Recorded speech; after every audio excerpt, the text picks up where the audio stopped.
well, nobody denies anymore that we are in a global crisis.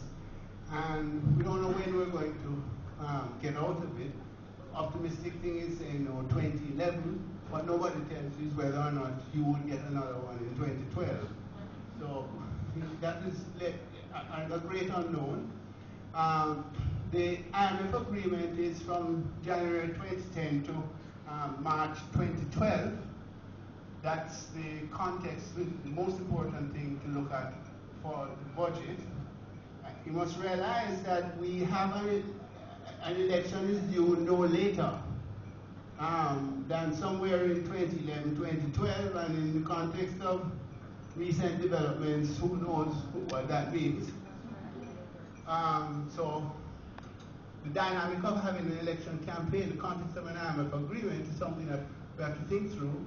Both parties will have to be able to convince the public that they are better able at managing an IMF agreement if and when such an election process begins. And then you have to recognize that 2011, 2012, 2015, 17, that's the next election cycle. And that leads up to the commitment that we have to the Millennium Development Goals in 2050. We have to ask ourselves, is that process we're going through going to derail us from the Millennium Development Goals?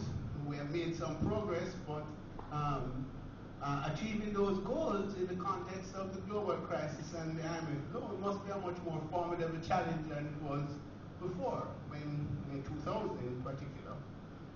And then the children who are born in 2012 will be 18 in 2030, which, as Milvan reminds us, is the long-run perspective that we now have set out in Vision 2030 for all its strengths and weaknesses.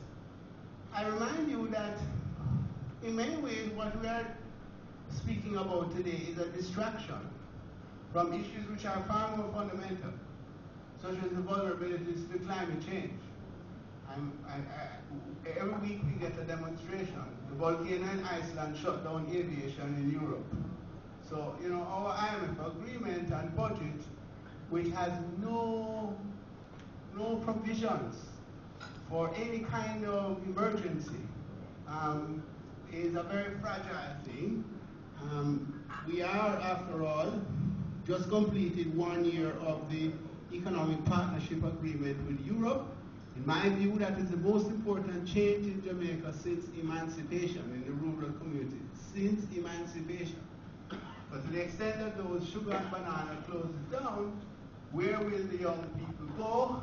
They will come to the cities and to the resort centers, and you all can imagine what the implications of that are.